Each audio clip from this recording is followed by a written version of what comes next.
Hello everyone, I'm Kim, also known as Kim the Product. Thank you so much for coming back to my channel today. It is day 4 of my 14 Days of Love series. I hope you guys have been liking it so far. I'm going to be showing you guys how to create this 3D heart set right here. I did it using Ohuhu's Rainbow Polygel kit, so if you guys want to see what that kit looks like and you want to see how I did these nails, then just keep on watching. So this is the box that it came in. It was sent basically from Amazon. I believe that is primarily where they sell. I was so surprised when I saw this huge box because no polygel kit I had ever gotten had ever came in a box that big. And by the way, Ohuhu sent me this polygel kit for review, but all my opinions are 100% honest. So this is what it looks like. So much stuff comes in this kit, you guys.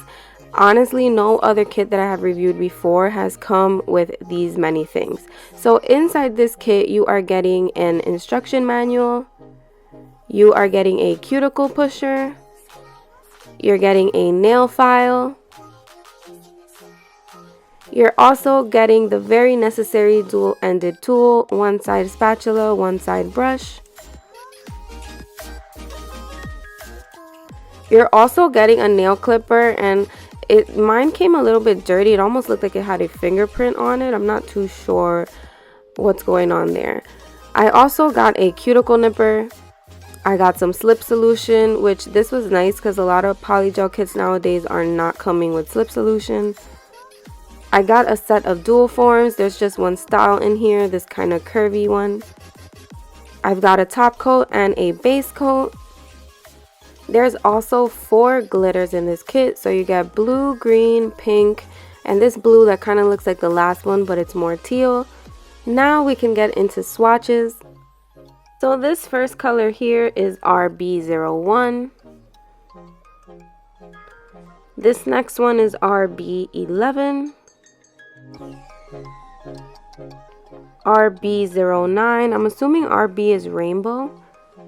This one is RB08. This is RB10. RB07. Why don't I ever do these in order? RB06, and this is the red we used for the hearts. This one is RB05.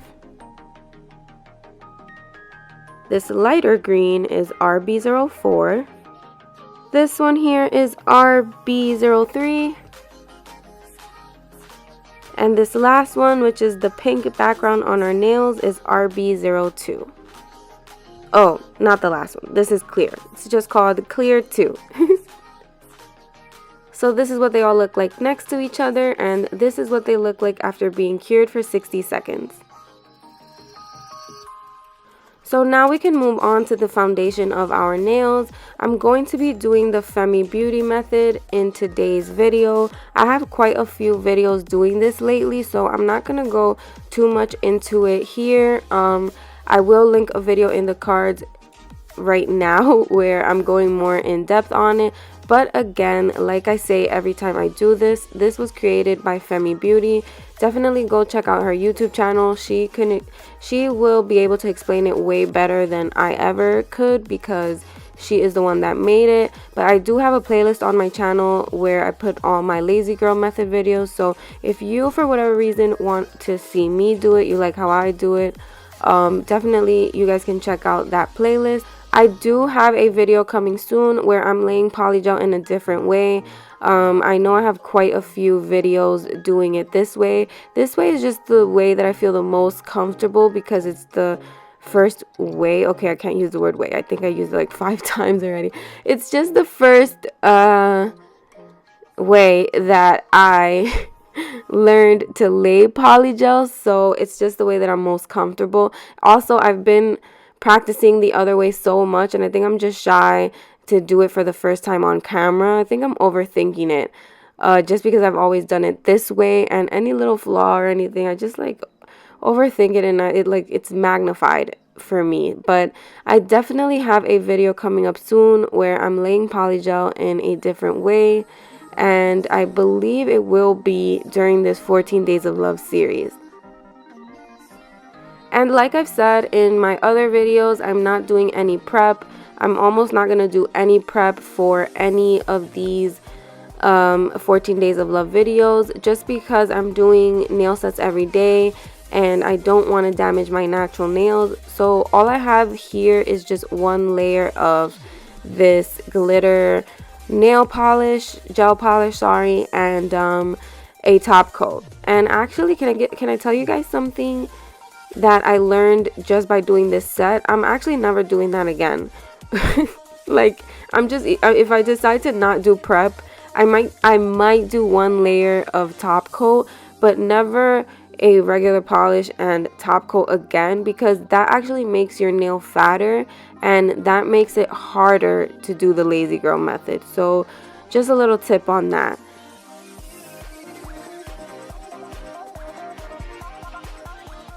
So let's talk a little bit about the consistency of this polygel. It's a little bit hard to describe because I keep wanting to use the word dry. Like, it's what, first of all, let's start by saying it's one of the least stickiest polygels that I have ever tried. But usually the way that other polygel behaves, let's use Macart for an example, excuse me. I'm gonna moisten my brush and I'm gonna keep moving until my brush has to be moist again, and then at that point the polygel is sticky. This polygel never really gets sticky. Once you need to re-moisten your brush, it just gets harder to move, if that makes any sense. Like, at that point you're brushing really hard and then you start messing up your, I don't really want to say design, just your polygel in general, the way you're laying it. So you want to make sure that your brush stays moist, and even if the polygel is not sticking, make sure again that your brush is wet, because then you're going to be tugging kind of hard and that might not, it might give you an effect that you don't really want. I wish I would have recorded the sound that it made when you brushed it. I actually wasn't even sure if that was the consistency of the polygel or the brush. I wish I knew the difference between like this brush and again a Macart one. I'm comparing to Macart just because they're the ones that I have used the most. It almost was like a rough sounding, like I could hear the brush going over the polygel, which is why the word dry just keeps popping up in my head when I want to describe it. But I like this polygel. I would definitely use it again. And this kit, those colors, like, it is so unique. I think that brands give us a lot of jelly polygel, so whenever I see a kit that has some really dark, rich colors, I instantly gravitated. Like, I love, don't get me wrong, I love my pinks and pastels, but for right now, these colors are so good. Once I have my polygel on, I like to give it an extra 60-second cure, and I like to do that with my palms up. That's just to be safe because polygel is kind of thick, so you want to make sure that it is fully cured. Once that is done, I'm going to go in and file and buff. The great thing about this method is that there's not much filing to do because those full cover tips already come shaped. So I just kind of go over the free edge a little bit, and I also make sure that the sides are crisp and also that the cuticle is flush. After that, I'm going to buff, and this is just to make sure everything is smooth, get rid of any scratches from filing. And after this, you will go in and wipe your nails with some alcohol. I think my camera was off, but I did do that.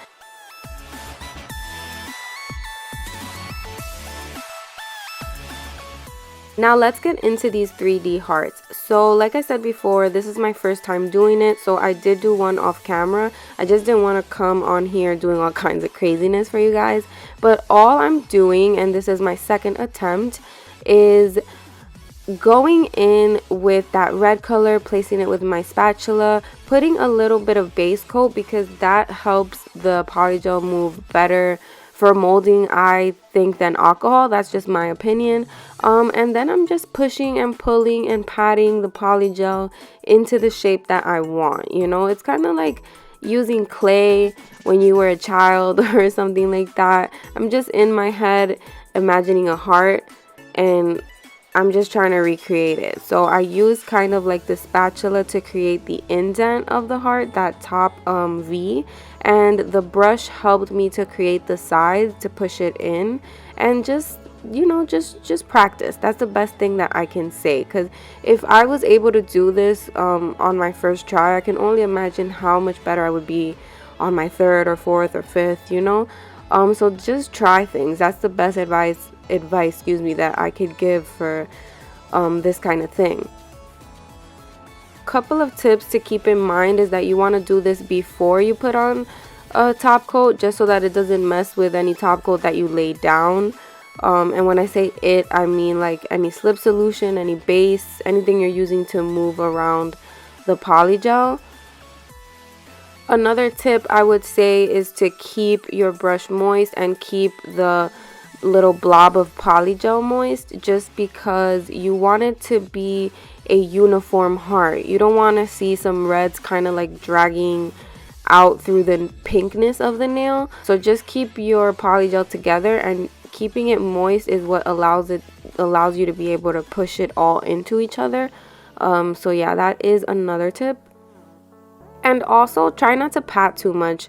There was a few, it's not on camera, but there was one or two that I did over because I over patted them, and then I ended up with flat hearts, and I was going more for the 3D look.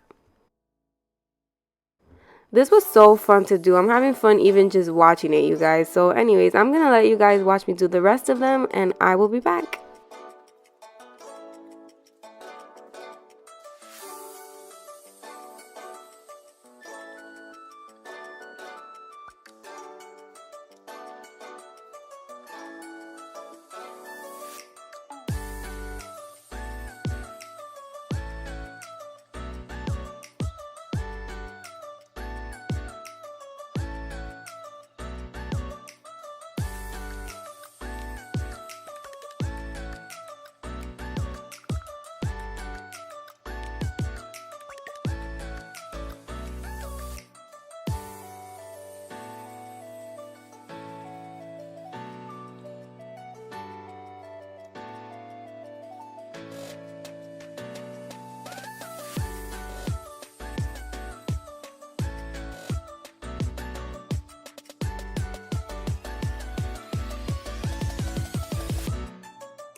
Once I had those hearts down, I'm gonna go in and drill 2 small holes where the charms are gonna hang from. So I'm just jacking my e-file as high as it will go. I'm using a very thin under nail cleaning bit. You could also use a cuticle bit for this. And do as I say, not as I do. The way that my hand is here, that is the best way for you to drill a hole in your nail. This way that I'm doing it here, where I could hurt myself, I'm just doing it that way so you guys can see. I am aware of my thumb being back there, so I'm just drilling through it kind of like twice, really clean like that, just so that I get a nice even hole. It's really just as easy as it looks, honestly. But when you have a thicker nail, just keep in mind that the nail is curved and it's thick, so you want to kind of account for the angle. I don't know if that makes any sense. Once again, don't try this at home. Definitely don't have your palm right behind you when you do it like that. I feel like one of those TV disclaimers, like, don't try this at home. Like, try this at home, but not in this crazy way. And when I drill those holes, I like to kind of buff over them a little bit, just so that they are nice and flush. Again, we are going to go over our nails with some alcohol to make sure they are free of all dust. And now we are ready for top coat. I was looking forward to this for so long because I just knew that the top coat was going to get into the crevices of the nail and it was going to create this like seamless effect where it looks like the nails kind of just grew. It looks like the hearts kind of just grew out of the nail, and that's exactly what it did. I will say my opinion on this top coat, it did exactly what I wanted. Obviously, I was just raving about it 1 second ago, but personally, I like my top coats to be a little bit thicker.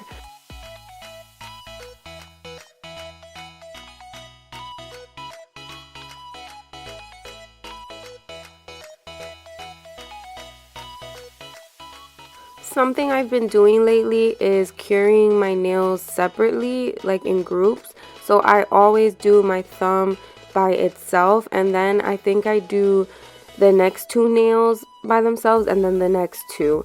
I do that not always, just when I have a loose top coat. So because this one again is not as thick, I am going to do it that way. That helps me so that the top coat doesn't start pooling. Sometimes if you're leaning a certain way, then you don't realize you cure and you have like a huge bump on the lower left corner of your nail. That's happened to me before, so just to avoid that, I'm going to be curing in parts.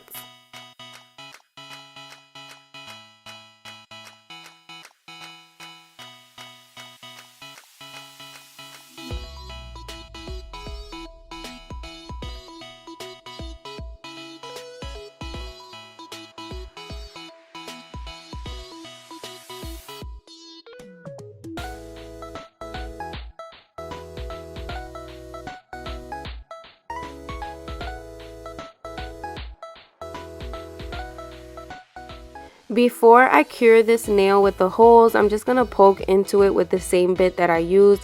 That's to free up any top coat so we don't cure it and then have like a clogged piercing effect.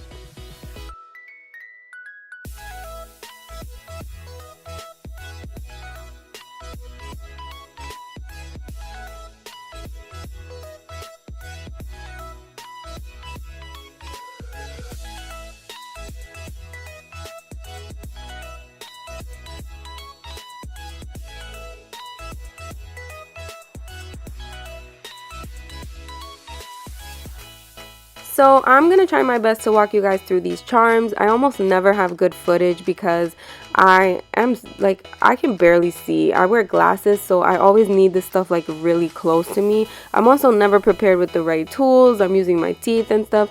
I don't know. So I'm going to try my best to walk you guys through it. The first thing that I did was put hoops on my nail already so that it's ready for these clasps. Then I'm taking the cuticle nipper. This is not the right tool at all, but I can't find my jewelry tool anywhere. I use that and my fingers to pry open another hoop. I put my charm in there, and then I also put the clasp in there. Or I hoop that on the clasp. I hope that makes sense. Then I use again my tool and my fingers to close those hoops, and that is how I have this removable charm. Then I can just simply clip it on just like that, and that is all there is to it. Here is the other charm. I clipped that one on the other side.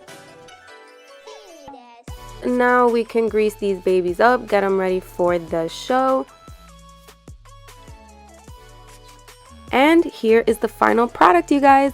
Let me know how you are feeling about this set. I think that it is so cute. It was so easy to do and so fun also. It came out way better than I thought it would, and I am impressed with this polygel kit. I already told you guys I love the colors, but I mean, look what I was able to create with it. It brought out my creative side, and I tell you guys all the time, that is what I love for products to do. So let me know in the comments, drop a like, tell me how you're feeling about this set, how you're feeling about the whole series in general. As always, I'm Kim. I love each and every one of you, and I'll see you on day 5. Bye!